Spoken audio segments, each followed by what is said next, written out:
Nākotne jau ir ceļā, un tā pienāks daudz ātrāk nekā vairums cilvēku domā. Mēs jau esam ļoti tuvu tam, lai tēlēni izsakoties uzlaustu kodu. Ja paskatāmies uz mākslīgo intelektu un robotiem, tie jau šobrīd atņem mums darba vietas. Ja ņemam bitkoinu, jeb kā jūs teicāt digitālo zeltu, tad tas ir vienkārši pirmais rīks, kas izmanto šo jauno datubāzu arhitektūru. Vai jums ir kāds jautājums, ko jūs sev uzdodat atkal un atkal? Ko mēs esam paspējuši paveikt mums atvēlētajā laikā un kādu pasauli mēs atstāsim nākamajām paaudzēm? Es ticu, ka neviens no mums šeit nav nejauši. Es ticu, ka katrs cilvēks ir svarīgs. Brock Spears ir viens no pasaulē pazīstamākajiem uzņēmējiem kriptovalūtu un blokķēdes jomā. Futurologs, riska filantrops un inovators. Brock Spears ir viens no stabilās kriptovalūtas Tether dibinātājiem, kas mūsdienās tiek uzskatīta par vienu no kriptovalūtu tirgus balstiem. Papildus tam, viņš ir nospēlējis nozīmīgu lomu EOS ekosistēmas attīstībā, kā arī kā investors un padomdevējs piedalījies daudzu blokķēdes un Web3 projektu izveidē. Līdzās uzņēmējdarbībai Brock Spears aktīvi nodarbojas ar labdarību un sociāli atbildīgu investēšanu, atbalstot tehnoloģijas, kas uzlabo cilvēku dzīves kvalitāti. Viņš īsteno plašu starptautisku darbību, iesaistoties globālās iniciatīvās dažādās valstīs. Savukārt 2020. gadā viņš pat kandidēja ASV prezidenta vēlēšanās kā neatkarīgs kandidāts, popularizējot digitālo valūtu un nākotnes ekonomikas idejas.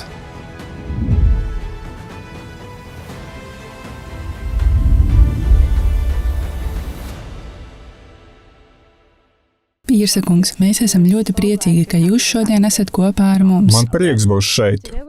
Šodien mēs vēlētos parunāt par jūsu dzīvi, vērtībām, pēc kurām jūs vadāties, par jūsu ceļu un par to nākotni, kādu jūs personīgi vēlētos redzēt. Mums tas šķiet ļoti interesanti, un es gribētu sākt ar jautājumu. Ir zināms, ka jūs sākāt aktieru karjeru, kad jums bija tikai 3 gadi, vai ne? Un 17 gadu vecumā jūs tā teikt jau devāties pensijā. Tad jūs spērāt ļoti drosmīgu soli, paziņojāt, ka vēlaties būt inovators. Un te ir jautājums, ko jums šodien nozīmē būt inovatoram? Un uzsākot jaunu projektu, kas tieši jūs motivē? Sākšu ar pēdējo jautājumu. Visam, ar ko es nodarbojos, ir jēga, mērķis un nodoms. Vai nu tā ir jauninājumu ieviešana, kas padarīs pasauli labāku nākamajām paaudzēm, vai arī dažos gadījumos tā ir sava veida mācīšanās pašam sev. Reizēm es uzņemos ko tādu tieši mācīšanās dēļ, kā sagatavošanos kaut kam daudz plašākam, kas visticamāk notiks šajā pašā jomā. Tā es arī izlemju, ar ko nodarboties. Savukārt par to, ko nozīmē būt par inovatoru, būtībā tā ir atbilde uz to pašu jautājumu. Es cenšos sevi neierobežot ar realitāti tādā formā, kāda tā pastāv šobrīd.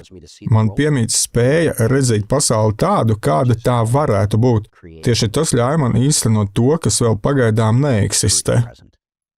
Jūs tiekat uzskatīts par vienu no ietekmīgākajām personībām, kas stāvējušas kriptovalūtu pirmsākumos.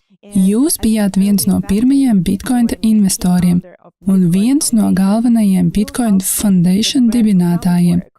Faktiski ieliekot pamatus visai nozarei, jūs arī kļuvāt par stabilās kriptovalūtas Tether USDT līdzdibinātāju. Šobrīd pasaulē visplašāk izmanto stablecoinu, un ar savu uzņēmumu Blockchain Capital starpniecību esat palīdzējis finansēt 10 inovatīvu jaunu uzņēmumu.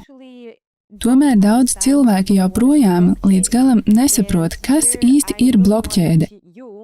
Un man ļoti gribētos, lai jūs to izskaidrotu vienkāršiem vārdiem, lai cilvēki nenovērtētu šo tehnoloģiju par zemu. Jo daudzi joprojām uztver blokķēdi tikai kā digitālo zeltu vai finanšu instrumentu, ka tas ir principiāli jauns revolucionārs datu glabāšanas un aizsardzības veids, vai ne? Vai jūs varētu pastāstīt mūsu skatītājiem, kas ir blokķēde un kāpēc digitālajā laikmetā tā varētu kļūt par dēvēto patiesības reģistru? Kāpēc tas ir tik svarīgi? Manuprāt, jūs savā jautājumā jau aizskārāt lielu daļu atbildes. Būtībā bloķķēde ir datubāze, sadalīta datubāze. Ja ņemam bitkoinu, jeb, kā jūs teicāt, digitālo zeltu, tad tas ir vienkārši pirmais rīks, kas izmanto šo jauno datubāzu arhitektūru. Un tieši tāpēc, ka tā ir sadalīta, tā ir ārkārtīgi noturīga un ļoti droša. Būtībā to ir gandrīz neiespējami uzlauzt. Šādas struktūras galvenās priekšrocības ir noturība, uzticība un nemainīgums. Tas nozīmē, ka datus nav iespējams rediģēt. Parastajā internetā viss darbojas pēc principa lasīšana, rakstīšana. Savukārt šeit, ja kaut kas ir ierakstīts šajā datubāzē, tas tad paliek uz visiem laikiem. Piemēram, jūs pieminējāt vienotu patiesības reģistru. Mēs zinām, ka vēsturi parasti raksta uzvarētāji, taču šeit viss ir citādi.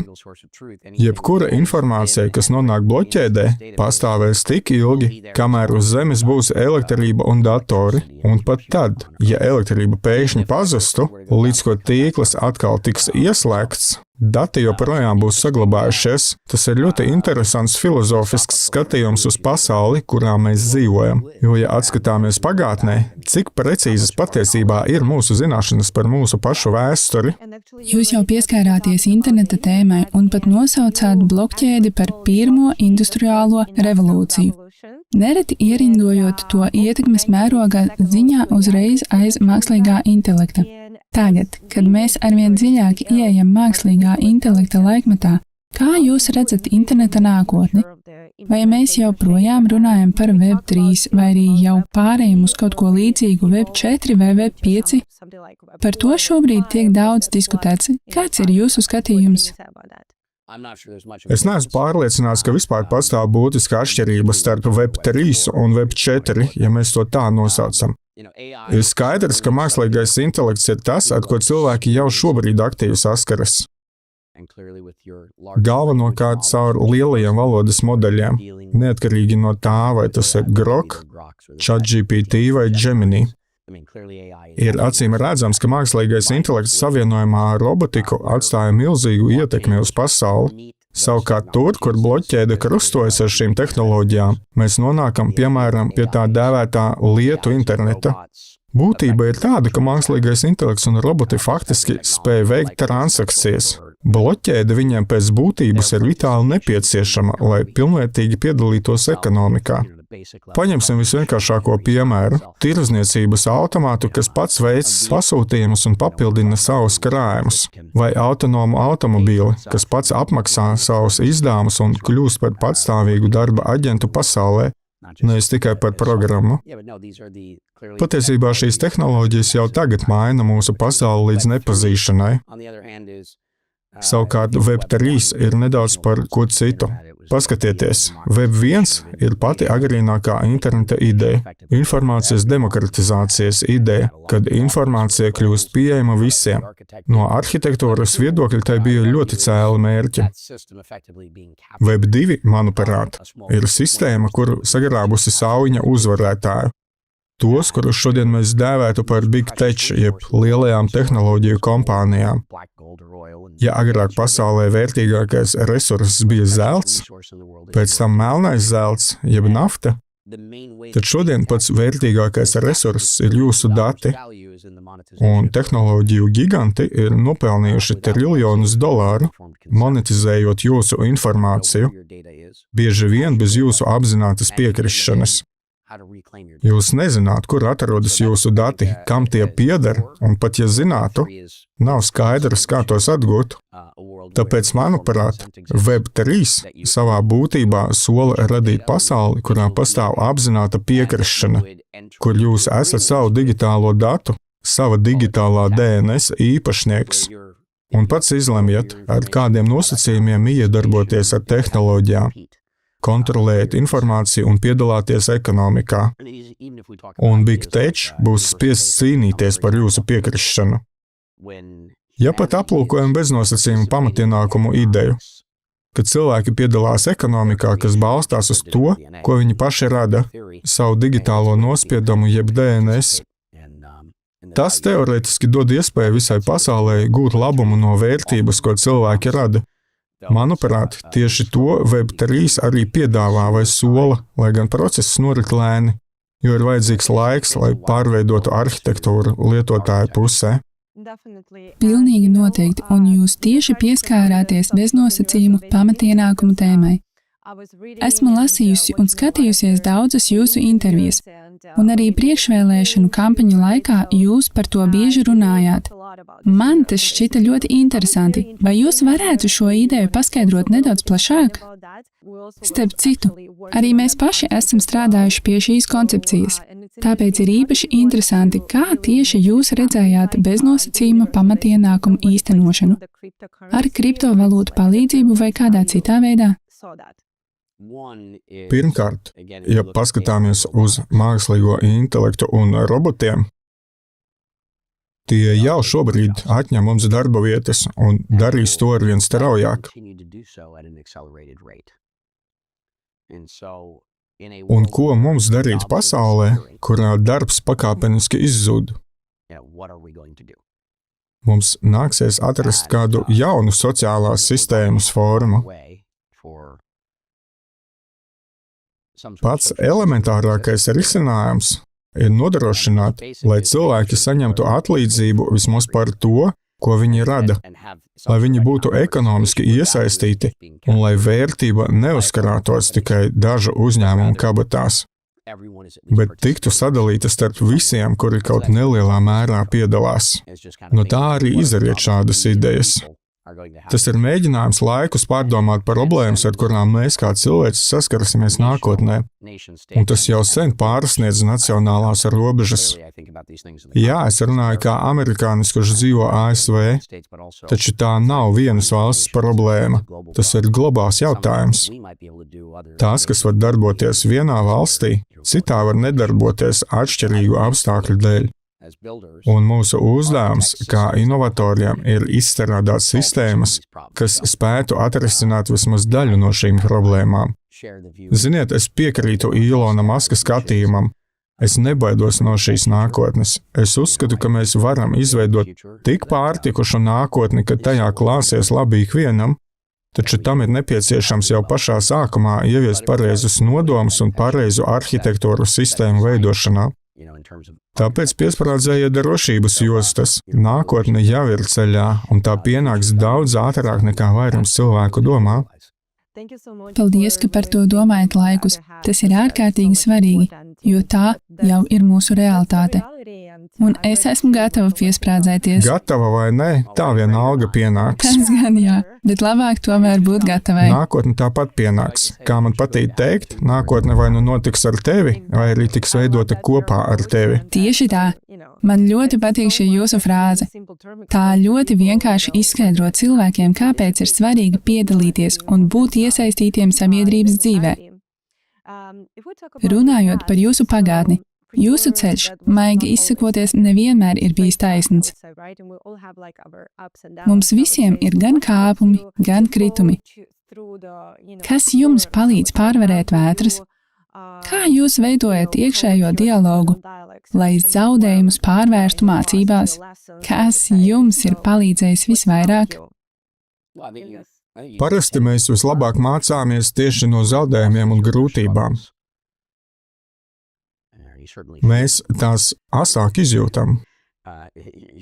Labie laiki bieži tiek uztverti kā pašsaprotami. Savukārt sarežģītie brīži, to rūgtuma dēļ, paliek atmiņā uz ilgu laiku. Taču tieši caur to arī rodas izpratne. Neatkarīgi no tā, kurā dzīves posmā jūs atrodaties, ir svarīgi atcerēties. Arī tas pāries. No katras sarežģītas situācijas ir jāgūst mācība, lai vēlāk nebūtu jāpiedzīvo tas pats no jauna. Tās ir šķietami vienkāršas patiesības, bet tās darbojas ikvienam. Tāda ir dzīve. Tā ir sevi kāpumi un kritumi, un ir jābūt gatavam šim kontrastam. Tieši tas dod perspektīvu, kas padara dzīvi tik aizraujošu. Tāpēc, ja šobrīd piedzīvojat grūtu periodu, neļaujiet tam jūs salauzt, vienkārši turpiniet virzīties uz priekšu. Arī tas pāries. Jā, ir svarīgi atcerēties, ka tā ir mācība. Liels Un paldies pats jums! galvenais, šīs mācības Jā, patiešām jo ja apgūt. tās netiek apgūtas, tās atkārtojas, vai ne? Tās atkārtosies atkal un atkal. Tieši tā. Ziniet, es tā aizdomājos. Jūs taču varētu vienkārši dzīvot kā tipisks miljardieris, neko nedarīt, par nevienu neuztraukties, norobežoties no sabiedrības. Taču jūs pats esat teicis, ka kādā brīdī nauda jums vairs nekalpoja kā veiksmes mēraukla, un ka tagad par pienākumu mēru jums ir kļuvis jūsu pozitīvais ieguldījums pasaulē. Bet īsts miljardieris ir tas, kurš uzlabo miljardiem cilvēku dzīves. Tāpēc mans jautājums ir šāds. Kāpēc jūs sākāt tik dziļi pārdzīvot par cilvēkiem, par mūsu sabiedrību? Vai bija kāds konkrēts brīdis vai varbūt notikums, kas mainīja jūsu skatījumu uz savu lomu šajā pasaulē? Ja uz dzīvi skatās kā uz spēli, tad kāds ir tās mērķis? Mūsu pasaule ir ļoti daudzveidīga, un zināmā mērā tu pats izvēlies savu piedzīvojumu.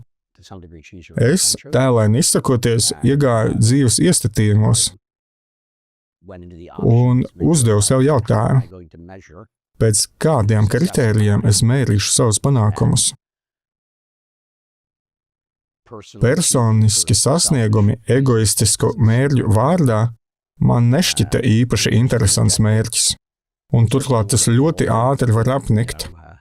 Spēle, kuras būtība ir krāt tikai krāšanas pēc, nav īpaši aizraujoša. Tad rodas jautājums, kā vispār mērīt panākumus? Ir skaidrs, ka naudu līdzi nepaņemsi, tad pēc kādiem kritērijiem tu vērtēsi to, ko esi paveicis savā dzīvē. Man šķiet, ka ietekme, tieši pozitīva ietekme uz citiem cilvēkiem, ir iespējams labākais panākuma rādītājs. Runa nav par to, kas tev pieder, bet par to, ko tu esi izdarījis, par to, kādu iespēju tas ir atstājis uz citu cilvēku dzīvi.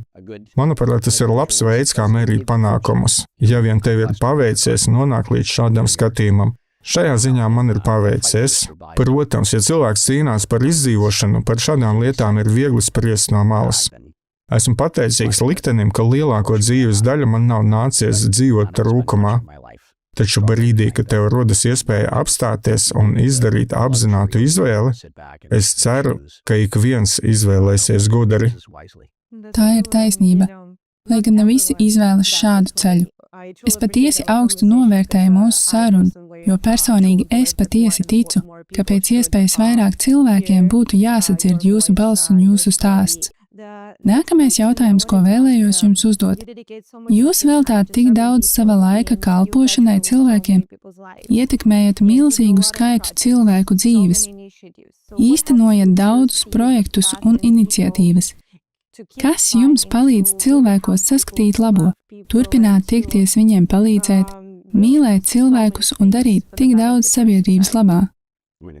Es domāju, ka vienmēr ir svarīgi censties cilvēkos saskatīt labo un palīdzēt attīstīt viņu stiprās puses. Man patīk domāt, ka katrā no mums ir potenciāls būt par supervaroni. Svarīgi ir saskatīt, kur slēpjas cilvēka spējas, un, ja iespējams, palīdzēt tās atklāt vispozitīvākajā veidā. Kopumā tieši tā es raugos uz pasauli. Protams, tas reizēm nes arī vilšanos.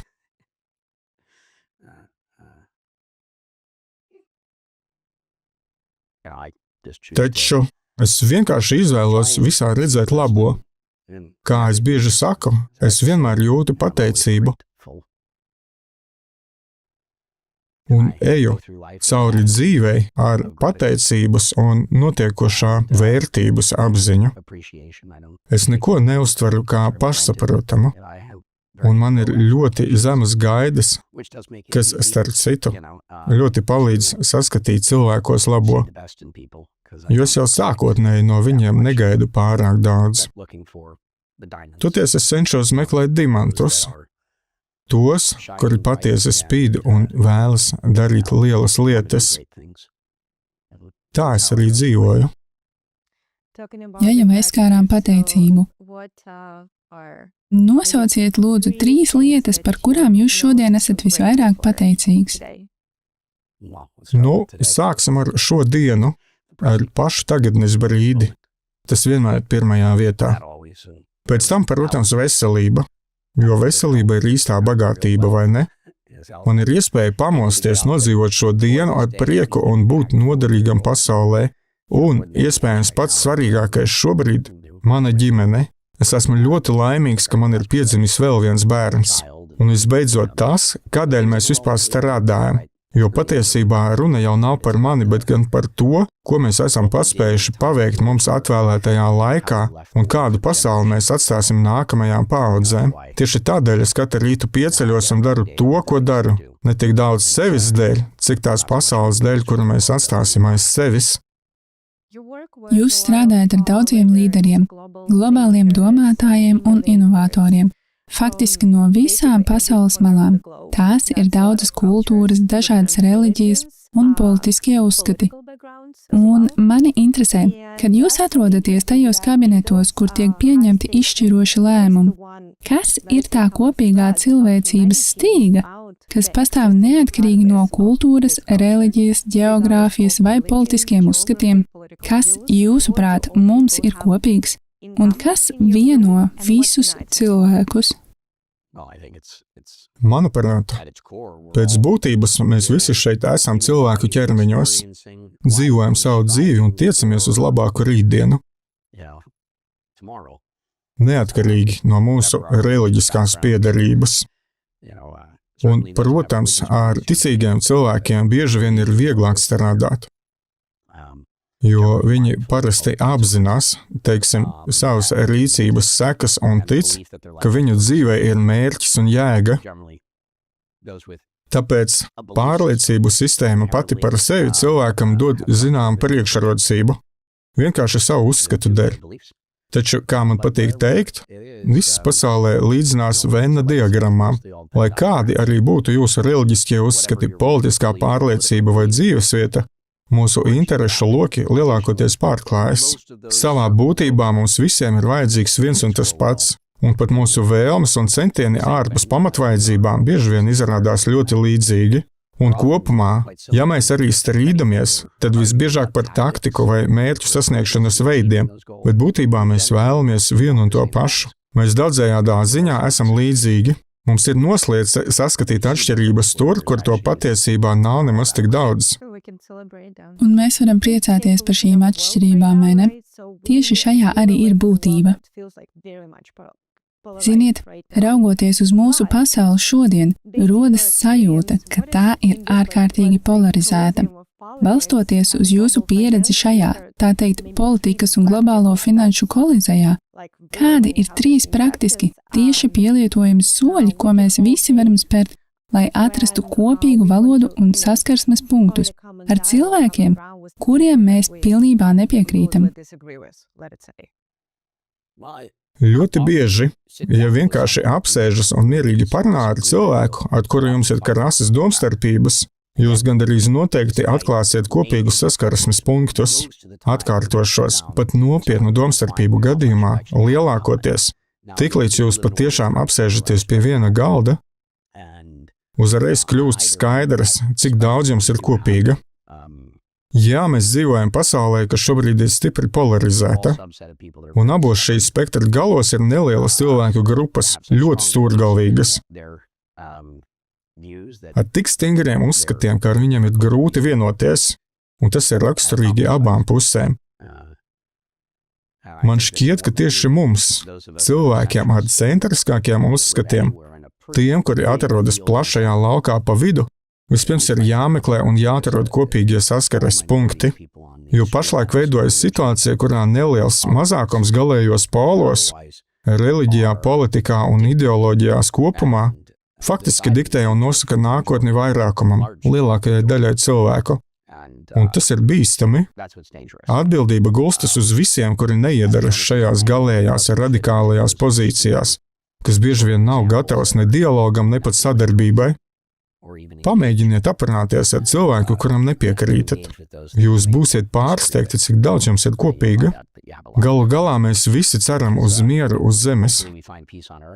Taču šobrīd, diemžēl, kari joprojām turpinās. Domāju, ja pirms kādiem 25 gadiem lielākajai daļai no jums pajautātu, vai tiešām 2025. gadā vēl tiks uzsākti jauni kari? Daudzi atbildētu, ka cilvēcei tobrīd jau vajadzētu būt šo posmu pārvarējušai, jo īpaši ņemot vērā tehnoloģisko progresu, gribas ticēt, ka mēs jau tuvojamies punktam, kurā spēsim atrast ceļu uz mieru uz zemes. Ne tikai kara izbeigšanas nozīmē, bet arī pēc principa dzīvo pats un ļauj dzīvot citiem. Es ceru, ka mēs spēsim atrast šo ceļu uz priekšu, jo polarizācijas mērogs, ko šodien redzam pasaulē, patiesi biedē, taču atkal, lielākā daļa šīs polarizācijas nāk no ļoti nelielām grupām spektra galos. Savukārt absolūtais vairākums cilvēku ir pilnīgi spējīgi miermīlīgi līdzās pastāvēt. Tā ir taisnība. Ziniet, es pat varu piebilst, ka mēs veicām plaša mēroga socioloģisku aptauju visā pasaulē. Mēs aptaujājām cilvēkus 180 valstīs par to, kā viņi vēlas dzīvot un kas mūs visus vieno. Un ziniet, pilnīgi visi teica vienu un to pašu. Mēs vēlamies dzīvot mierā. Tas bija tik uzskatāmi. Tas notika jau sen, šķiet 2017. gadā, un bija patiesi pārsteidzoši redzēt šādus rezultātus. Un tas, protams, apstiprina jūsu teikto, un, manuprāt, tieši no tā arī izriet jūsu frāze. Vai nu mēs uzvarēsim kopā, vai arī kopā zaudēsim. Un mums tiešām ir laiks to apzināties, vai ne? Laiks saprast, ka šobrīd mēs atrodamies punktā, kur viss izšķiras tieši kopā. Galu galā mēs visi esam vienā laivā. Jā, tieši tā. Vai nu mēs zaudēsim kopā, ja vien kāds sevi nemāna ar ilūziju, ka viņa skatījums spējas apspiest visus pārējos līdz tādai pakāpei, ka tie vienkārši izzudīs. Taču realitātē vienīgais ceļš ir kaut kādā veidā iemācīties līdzās pastāvēt. Tieši tā, jā. Tāpēc es pastāvīgi lūdzos, lai mēs tomēr atrastu šo ceļu. Jā, un liels jums paldies par to, ka jūs cīnāties par mieru visā pasaulē. Esmu redzējusi daudz no tā, ko jūs darāt, un jūs ne tikai mēģināt, bet jūs patiešām darat. Es teiktu, ka šodien tas ir svarīgāk nekā jebkad agrāk. Un man ir vēl viens jautājums. Jūs bieži runājat par brīvprātīgo darbu kā vienu no pamatvērtībām. Kā jūs domājat, kā mums kopā pāriet uz sabiedrību, kas balstās uz katra personīgo ieguldījumu un pašrealizāciju tajā, kas patīk? Kā mēs varam līdz tam nonākt? Ja atgriežamies pie mākslīgā intelekta, robotiem un tam, kā mainās pasaule, ir viens japāņu termins, kas man īpaši patīk – ikigai. Agrāk savās uzrunās vispār diezgan bieži izmantoju japāņu koncepcijas. Tad lūk, ikigai ir sava veida Venna diagramma, krustpunkts starp to, ko jūs protat darīt labi, jūsu prasmēm. Tas, kas ir vajadzīgs pasaulē, tas, kas jūs patiesi aizrauj, un ceturto elementu, tas, par ko jums var samaksāt. Es neesmu pārliecināts, ka atalgojums ir obligāta sastāvdaļa, bet būtība ir citā. Tajā, ko jūs darāt labi, kas ir vajadzīgs pasaulē un kas jūs patiesi iedvesmo. Tieši šo lietu krustpunktā arī atrodas jūsu aicinājums. Ja jūs kļūstat patiešām izcils kādā jomā, nav būtiski kādā tieši, tad no monetizācijas viedokļa jums visticamāk maksās labi, jo jums ir talants. Bet pat ja nē, jūs vienalga darīsiet to, ko patiesi mīlat. Un tad tas, ko darāt, nemaz nešķitīs kā darbs. Es ticu, ka tas ir katrā no mums, un daļa no dzīves ceļa ir tieši šī aicinājuma atrašana. Jo tad dzīve kļūst patīkama, piepildīta ar jēgu un kaislību. Un tieši tā cilvēks sniedz savu ieguldījumu. Jā, es ticu, ka neviens no mums šeit nav nejauši. Es ticu, ka katrs cilvēks ir svarīgs un ka ir būtiski atrast savu aicinājumu. Un es ceru, ka pasaulē mainoties, ziniet, šodien daudzi cilvēki strādā vienkārši, lai izdzīvotu. Taču, ja mums paveiksies un mēs šo nepieciešamību pasaulē novērsīsim, tad cilvēki varēs dzīvot nevis izdzīvošanas dēļ, bet darba dēļ, lai dotu savu ieguldījumu. piedalītos vai iesaistītos brīvprātīgajā darbā, vienā vai citā formā. Un brīdī, kad tas kļūst par izvēli, nevis piespiedu nepieciešamību, cilvēks atrod to, kas viņam sniedz vislielāko piepildījumu. Un pēc savas būtības tieši tas arī kļūst par viņa ieguldījumu kopējā labumā. Man ļoti patīk šāds plāns. Tas ir apbrīnojami.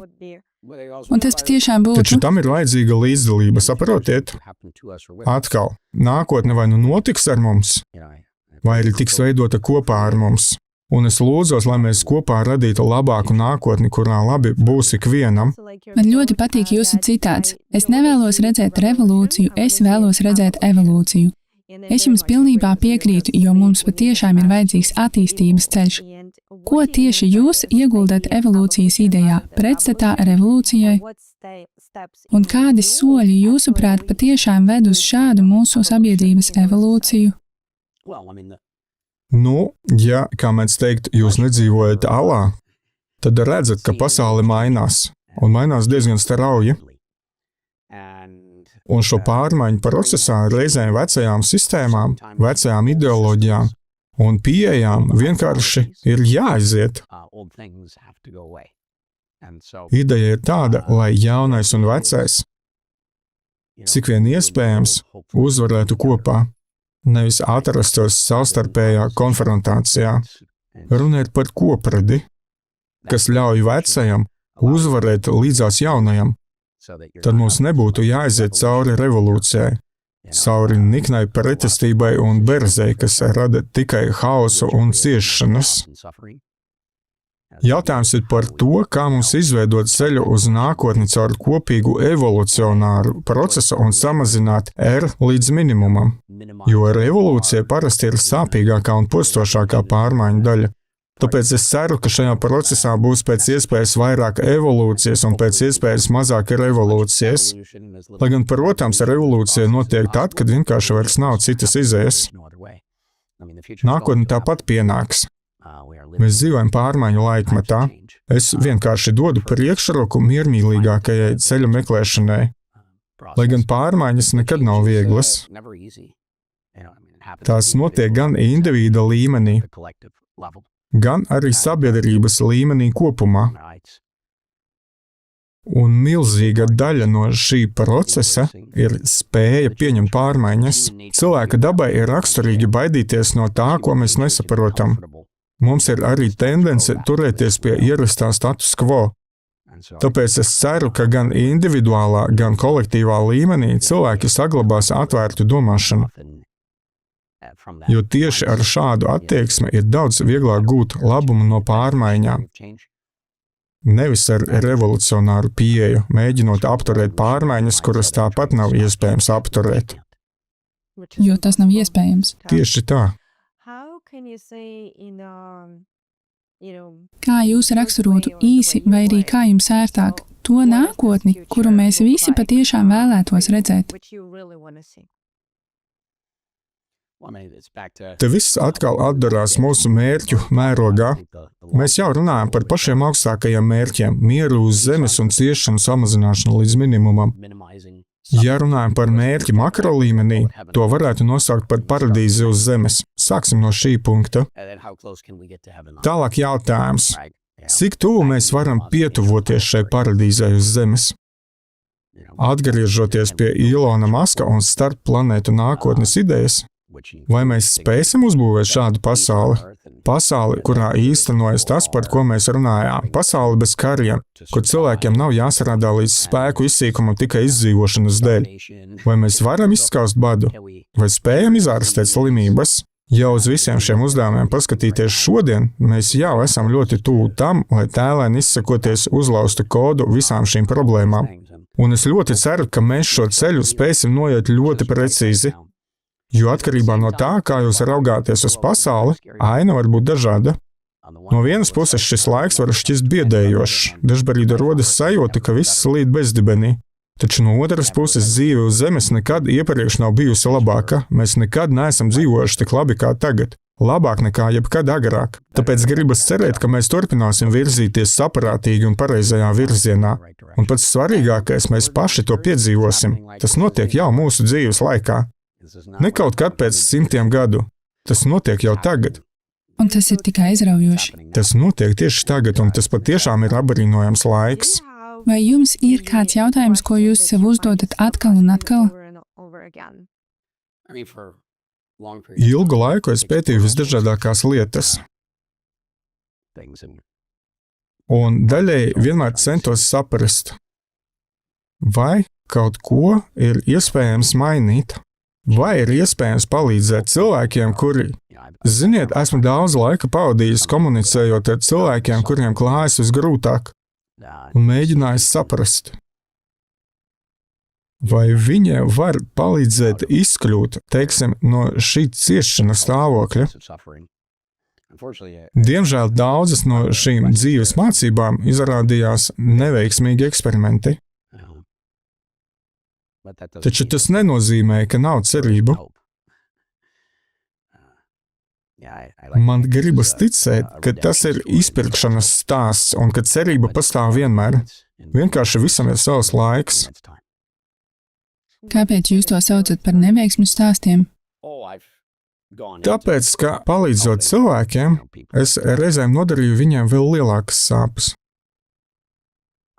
Un dažkārt nācās, kā mēdz teikt, atgriezties sākuma punktā. Man ir bijuši daudzi nozīmīgi panākumi, taču bija arī vesela virkne smagu, sāpīgu mācību. Pozitīvos rezultātus ir vieglāk pamanīt, taču pēc savas būtības es esmu pētnieks. Ne tikai inovators, bet arī pētnieks. Cilvēks, kurš pastāvīgi iedziļinās lietu būtībā. Tajā skaitā arī cilvēka dabā, tās pašā kodolā. Mūsu realitāte ir mūsu pašu atspulgs, visu mūsu kopējais atspulgs. Ja vēlies mainīt pasauli, sāc ar sevi, vai ne? Kļūsti par tām pārmaiņām, kuras vēlies redzēt pasaulē. Tāpēc es nepārtraukti sociāli pētu visas sabiedrības šķautnes, cenšoties saprast, kā sniegt maksimālu labumu. Pīrsa kungs, ja jums būtu iespēja vienlaikus uzrunāt visus cilvēkus, ko jūs viņiem teiktu? Kādu galveno domu viņiem būtu jāatcerās? Es domāju, kā jūs jau teicāt, mēs visi viens otram esam skolotāji, vai ne? Mēs vai nu vedam citus sev līdzi, vai arī ar personīgo piemēru parādām, kā dzīvot. Un pats svarīgākais, katrs cilvēks ir svarīgs. Neviens no mums šeit nav nejauši. Un tava pateicība ir ļoti pareizs atbalsta punkts dzīvei un rīcībai. Tas ir galvenais. Galu galā, mēs visi esam vienā laivā. Tava dzīve ir svarīga. Tavai dzīvei ir jēga atrodi savu aicinājumu un kļūsti par tām pārmaiņām, kuras vēlies redzēt pasaulē. Nākotne vai nu notiks ar tevi, vai arī tiks veidota kopā ar tevi. Un ja mēs visi kopā vēlēsimies radīt, nosacīti runājot, paradīzi uz zemes, tad mums arī būs paradīze uz zemes. Tas arī ir ceļš. Cilvēkiem dažkārt ir grūti to saskatīt, bet ja nav skaidrs, kādēļ, tad vismaz bērnu dēļ, nākamo paudžu dēļ. Pat tad, kad tev ir grūti, jebkurā brīdī, neatkarīgi no tā, kas notiek tavā dzīvē, zini, visticamāk arī tas pāries, lai cik sāpīgs vai netaisnīgs šis brīdis šķistu. Viss sākas ar spēju piedot sev. Tad tu spēsi piedot arī citiem. Izturies pret cilvēkiem ar līdzcietību. Tie ir pamatprincipi. Mīlestība ir atbilde. Mīlestība ir atslēga visam. Liels jums paldies! Mēs patiesi esam pateicīgi par to, ka veltījāt mums savu laiku. Novēlam jums visu to labāko un paldies, ka esat tik spēcīgs piemērs cilvēkiem un visai cilvēcei. Paldies arī jums!